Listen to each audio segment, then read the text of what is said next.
Okay, we're going to paint our little monochromatic snowman. Monochromatic means we're going to do it in one color. In this case, it's going to be blue. Blacks and grays and whites are considered more of your neutral colors, so that's why, even though we're going to use some of those in this, it's going to still be considered to be essentially monochromatic. We're going to stick with using the watercolor brushes that we're already familiar with. We have our liner brush, we have our number 6, we have our 1/2 inch flat brush, and we have our number 12. To do this, we're going to go ahead and start with our 1/2 inch wide brush, and we're going to do what's called side loading. I'll demonstrate with the white on this black piece of paper what I'm talking about.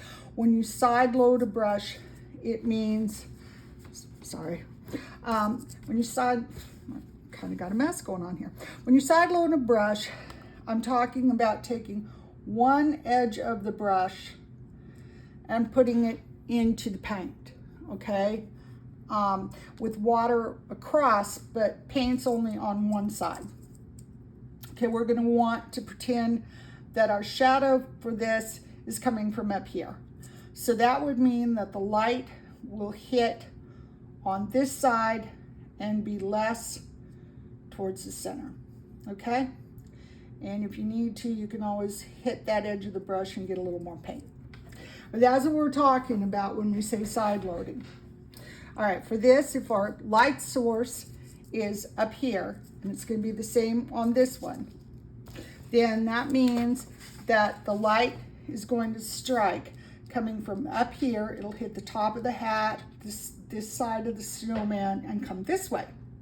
So that would mean that this whole side of our snowman is going to be lighter, and this side's going to be darker.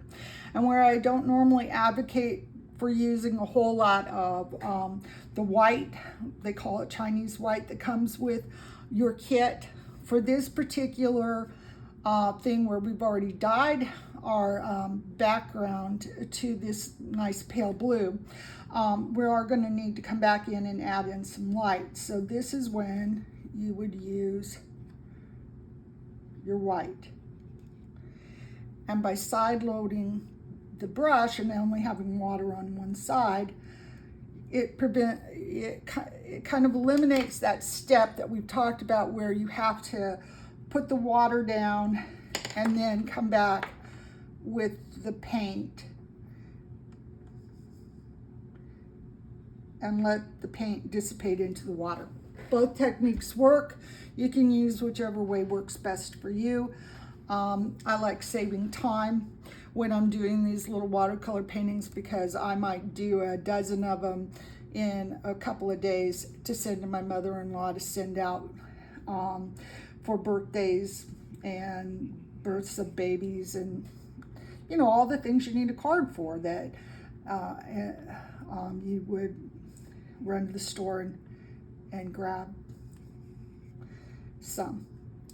Okay, and obviously the top of your snowman up in here is going to get more light hitting up there and less light at the bottom. All right, so then this side, which would be in shadow, to get that, you're just going to reverse it. You're going to put your paint on the opposite side of your brush, and you're going to side load it. And I'll do it on white so you can see what I'm talking about. You see how there's more paint to one side of the brush than the other?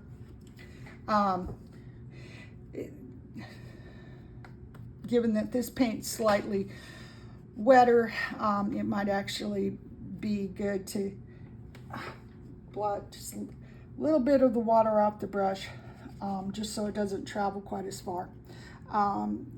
So anyway, then you just come back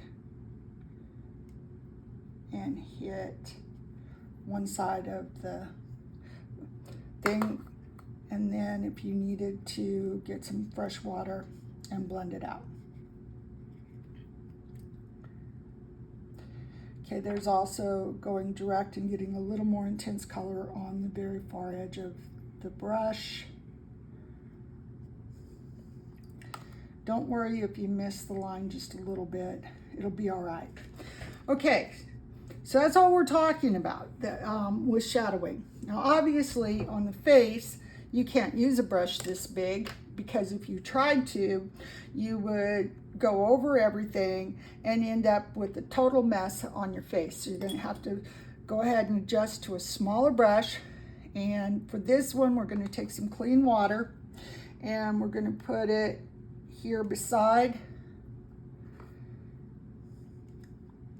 the area we want the blue to fade into. And we're going to do a little bit of just a little tiny bit of water, not super a lot of water, just a little bit of water up underneath the hat line. We're going to come along beside this,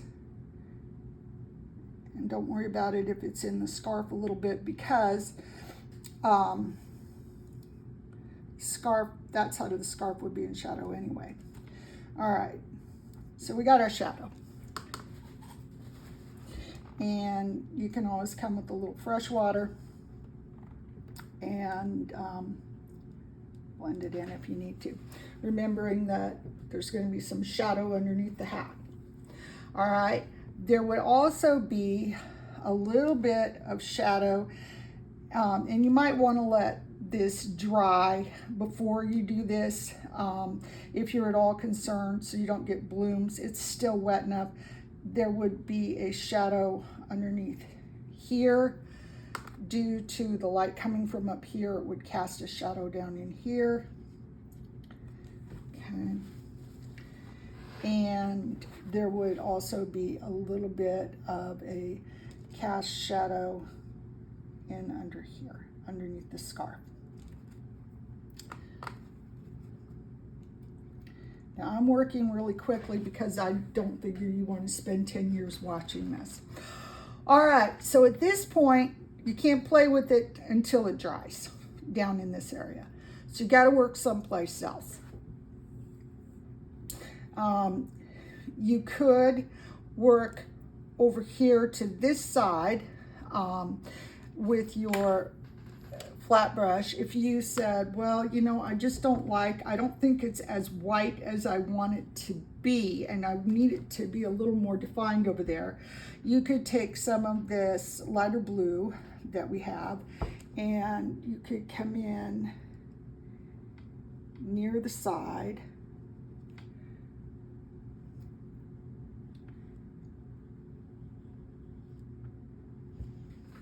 Hope this is in the frame. Near the side, come just up to the edge, and then take a little bit of plain water and fade it out. And you see how by doing that, it suddenly starts to make it look more defined.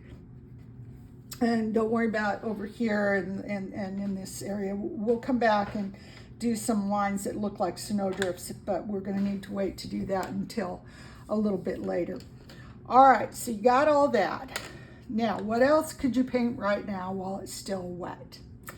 At some point, you're going to need to do the top of the hat. We're going to do it in some darker blues.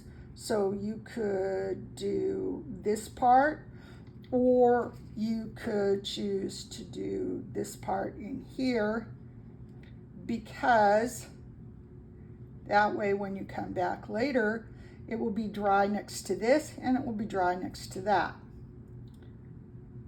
So a lot of watercolor painting is just thinking about what you're going to do.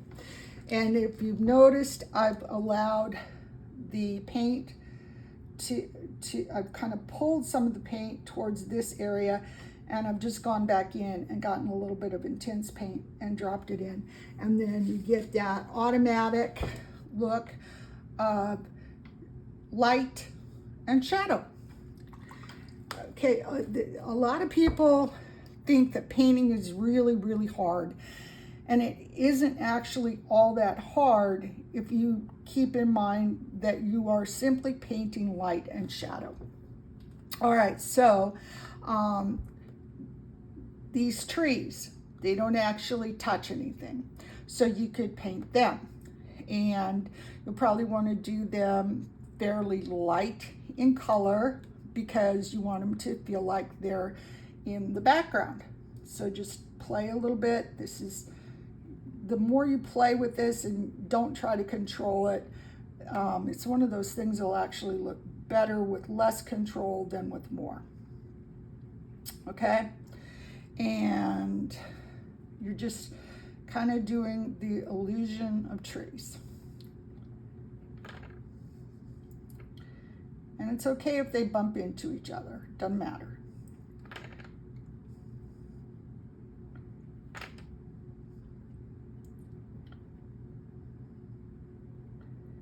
Okay, and then we got this tree that's standing over here by itself. And it's okay if they go off the page. That's kind of an interesting effect. Let it be. Don't worry about it. One of the biggest mistakes you can make is to stress out and try to be overly controlling. Just let it happen. If your brush touches down in some places real hard and it makes a thick line, that's interesting. If it comes in another place and it's a thin line, that's interesting too. Just let it happen.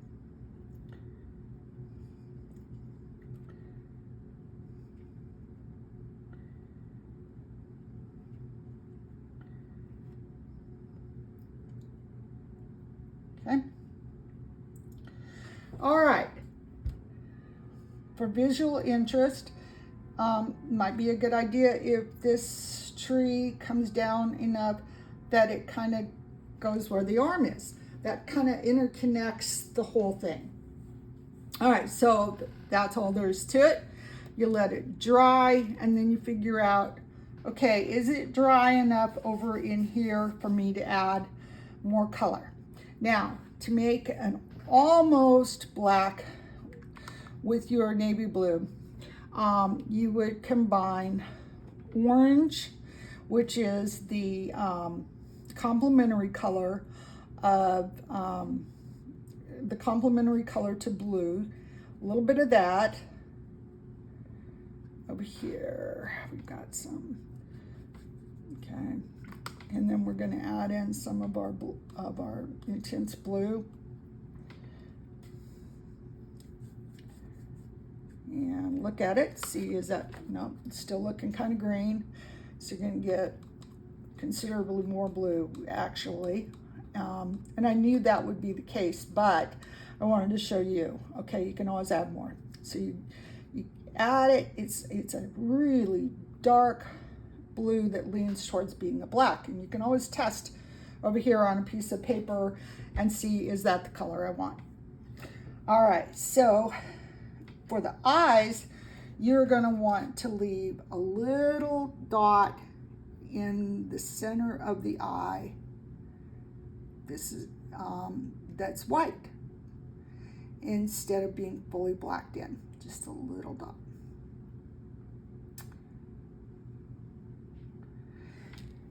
Okay. And you could, if you feel more comfortable using the liner brush instead of the number 6 brush, that's okay. I got more years into this than I want to admit. So I'm just using the number 6 because it's faster. All right, and if you get one eye that's significantly smaller than the other, you can always come back and add a little bit more paint. All right, on the coal lumps of coals that would be here in the center where they're like buttons, again, I did circles, but if you look at a lump of charcoal, they're not exactly round. So let some lumps and bumps and call it visual interest, and don't worry about it. Okay, now we can look at it and go, okay, where else is it fairly dry? Where can I work? And we're going to go ahead and use our liner brush, and we're going to do the nose of the carrot. To do the carrot, I'm going to go ahead and put a little bit of water at the top of the carrot using the liner brush. If it feels like there's too much water on it, remember we did this in a watercolor pencil. You can let that color go. Okay, then come into your almost black down towards the bottom. And let it run into the blue at the top. And that's all there is to it. For the mouth, we're just going to use our liner brush and the almost black, and we're going to do the little line to the side, and we're going to do the little line for the mouth. Okay? The arms, again, we're going to go ahead and just use the almost black, and for this we can use the liner brush if that makes you feel more comfortable. On the hands part where it's smaller, it would definitely be a little easier. Don't worry if your lines are not super straight. If you look at a twig in nature, it certainly isn't super straight.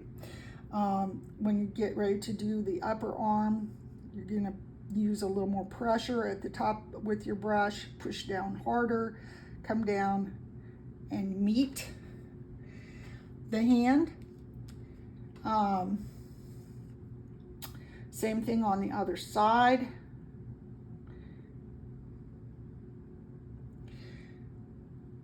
Things are drying really fast here because the air conditioner is running constantly. At your house, it might take a little bit longer for it to dry, but I'm trying to do this in real time so that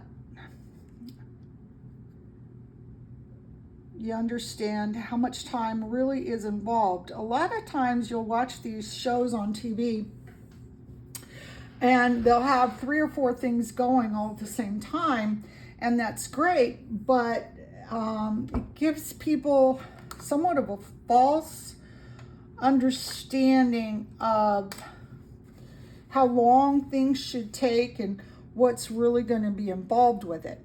All right, so now this part is dry and this part below is dry. The eyes are still wet.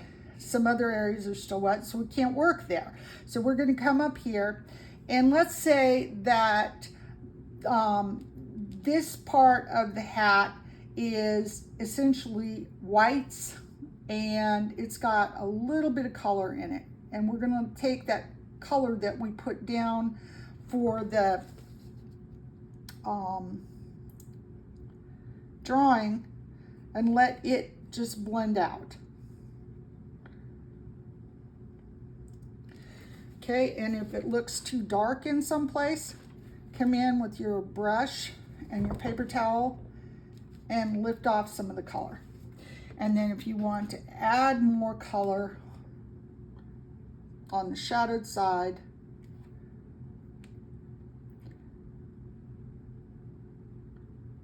and just add a little bit of color over there.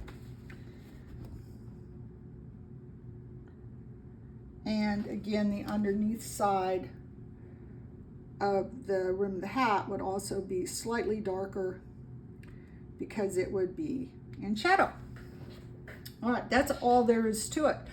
If you want the pom-pom on the top of the hat to be whiter still, you could get some of your plain white on a clean brush and just put some plain white and let it play with the blue that's already there, and you've got a white pom-pom. And that's all there is to it. All right, so I'm looking at this little scarf, and some of the scarf comes down here by this arm, which is still wet. So can't touch that, but I can come up here and I can Either just leave this scarf alone because it kind of has the blue stripes on it. Maybe come back in and add a little bit of shadow up underneath here in this area, and choose to leave the scarf alone. Or if I want a little bit more visual interest, I can come here with some of this darker blue, and I can put some lines in the scarf,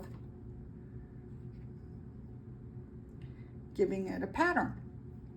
And these lines don't have to be exactly where the lines actually are. They don't have to be perfect. In fact, if they're too straight, like I just did just there, that actually could look more difficult to read as the bunched up area of the scarf than if you just were more free with it. All right, so we're gonna come along here and we're just gonna put in some more lines. Maybe not trying to be quite as off kilter as I was, but you can always pretend that it's flapping in the breeze, and that's just how that particular one turned out. Honestly, you're gonna see your flaws so much more quickly than anybody else. One of the hardest things about being an artist is being too hard on yourself. It's great when people give you suggestions, but you know, just remember most of them have never ever in their whole life done a painting, and so you don't have to worry about that. So here what I'm pretending to is that there's a little bit of fringe on the edge, and where the little ties are, there's there would be some shadow. And underneath here, we might take just a little bit and make like a little tiny bit of shadow in there. And this might be best if you didn't do it while it was wet, but again, we're trying to get this done so that you see the completed project. All right, so we got all that, and now we've got everything should be fairly dry, and we're going to want to add a little bit of shadowing in. So remember that if the sun is coming from up here, then the light's going to hit over here, and down here in the snow to this side, we're going to get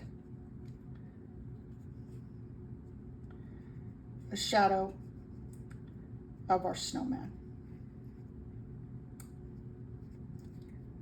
And some shadow underneath the snowman, and we're just gonna play and do some little snow drifts. And I'm not re-wetting the brush every time. I'm actually letting some of the I'm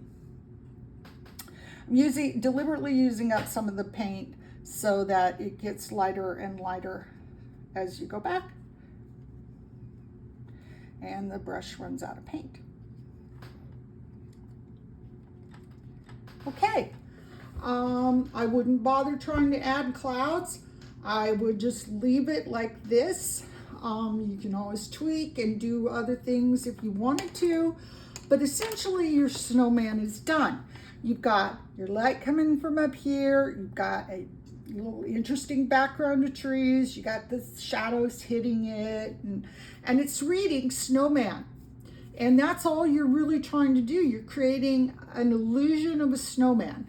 I just saw something that if it really bothered somebody, you could take some clean water and you could touch where the two things come together and blur that out a little bit so that it seems like there's a bit of a shadow underneath.